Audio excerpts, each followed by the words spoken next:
Accountability Club, 430psycho.com has all the details. The tracker QR code will help you track your time for 30 days, get that 90 hours before 7:30. If you want to join this call, just shoot me a message. Or if you want to join the video, there's a lot of people that just track their time and participate in the challenge. The whole challenge is at the website.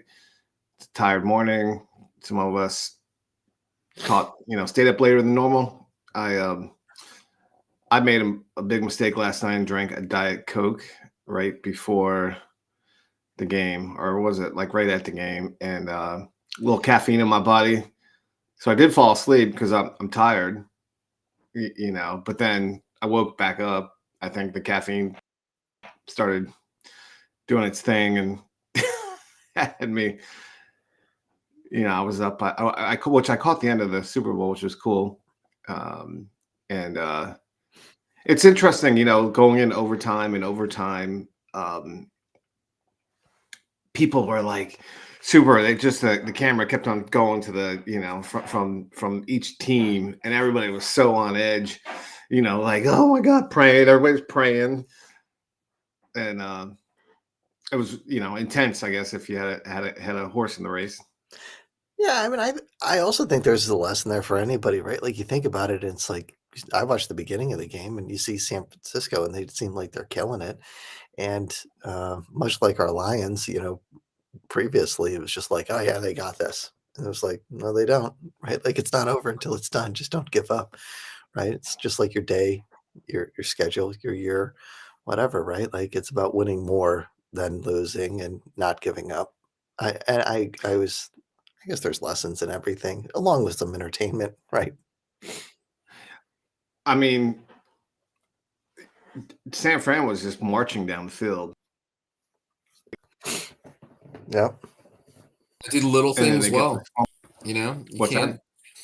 that? You gotta do the little things well too. The things like the fumbling, those are all the penalties and stuff.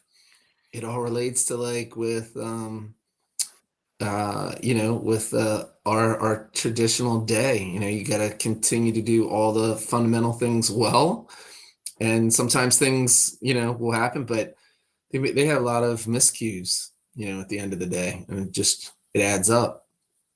Kind of similar, Yeah, like if we just don't do penalties. our daily activities.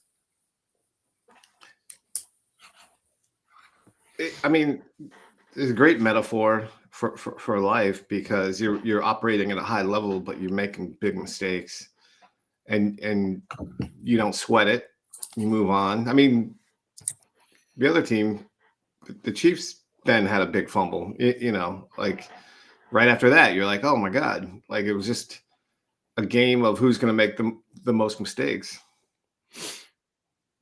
which is like pretty common for your soccer, Rob, isn't it? Good soccer teams, it's like whoever makes the mistake loses, right? I mean, we had a game yesterday, and it was we just had a miscue, and we ended up giving up a goal, and that was the difference. Just one little miscue. One of the kids playing? Or are you still playing? No, not me. My youngest, my daughter. Right. So we had a bunch of lacrosse, and then a bunch, and then some soccer to finish up the day. Yeah. But I agree. It's sometimes just not even about doing everything, or it could be either way. The minimizing your mistakes, or just making the next play, or getting on to the next activity, or hammering it with work. But a lot of times, just those little things. I was a wrestler, and I saw a lot of similarity in high level wrestling and high level soccer, where you have these.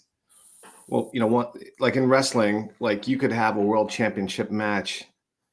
The score at the end of it's like 1-0. Mm-hmm.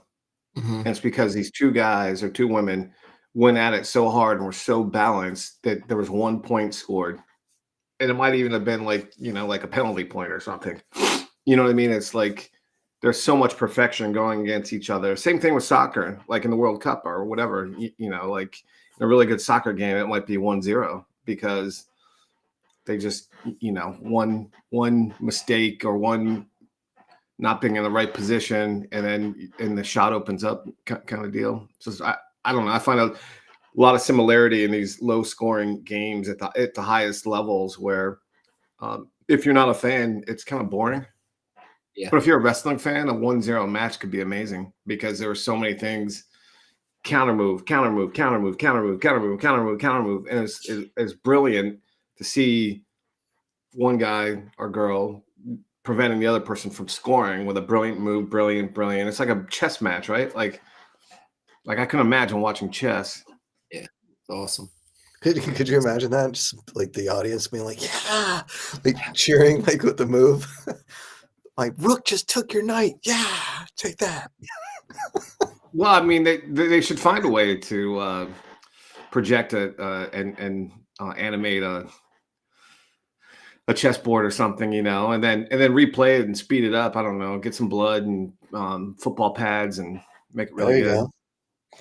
I was trying to envision what you were talking about, like the similarities between soccer and wrestling. And I was thinking it just like flashback to probably like school time, right? Like that was probably like 80s, early 90s, right? So I played soccer back then. I was thinking in wrestling, there's probably like a lot of mullets and stuff like that, and long hair in the back and kind of spiky in the front, and playing soccer. That was the similarities I saw in my head, at least. The biggest thing, that was thought-provoking from last night was, how did Joe Biden get the Chiefs to win with Taylor Swift? That's right. That is true. I mean, half of my Facebook stream believes that happened, and not half. I mean, actually, quite a few. I woke up to that, and you just kind of quietly unfollow. Well, I was behind because we were coming back from the game, so just catching up. And what was the thoughts on Usher?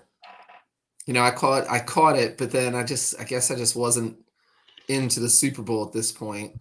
Yeah, that's all I knew. That I fell asleep. Taylor Swift's boyfriend was playing some football at the Usher concert last night. Yeah, I don't know, but it was the performance. What do people say that think of the performance? I haven't seen that yet, but I fell asleep after the first quarter and then woke up at the last 5 minutes. Wow. Yeah. But anyways, there's other people that usually join us that probably stayed up pretty late. Yeah. Possibly. It's good to reset your clock every once in a while. I slept in this weekend. Allegedly. Did you? Allegedly, yeah. Well, take my word, right? No, I was allegedly. I was saying, that when I said that people probably stayed up late watching the game, that join us in the morning. That was what I was saying, allegedly too. Yeah. I had been sleeping in because it's been so long since you've actually slept in. It's been over a year. You haven't broken your streak. I took a nap yesterday evening around 5, right before the game, about 5. I slept for like an hour. That was nice. There you go. Naps are good. Sleep is important. Napping is good. I've never really taken naps. And then there's 2 days that I was like, hey man, I'm gonna get up. And I was tired. And then I got up for for jumping on the accountability. And then part of what saved me, I was like, you know what? I'm just gonna I know that I'm gonna stay up, because I thought about like, hey, I'll get back to bed. That's how tired I was. And I was like, you know what? I'm just gonna grind and then stay up, and then I'll take a 15-minute nap later and I'll feel okay. And sure enough, once we had this call, once I started moving, I was fine. But then I was like, I got the nap in my back pocket if I need it. And a couple other times recently I've done the nap, and the power nap has got me through. A buddy of mine would take these naps. He'd have an espresso, and then he'd lay down, and he said he would fall asleep for 10 to 15 minutes. And when he woke up, the coffee was kicking in, and he said that was all he needed. And Jocko Willits talks about that too. Like the SEAL training, they do that. Yeah. They take these 15-minute naps, power naps, elevate your feet. He was like, it works. Hashtag rise and grind. Yeah. Well, we hit our time. See you guys tomorrow. Okay, man. Have a great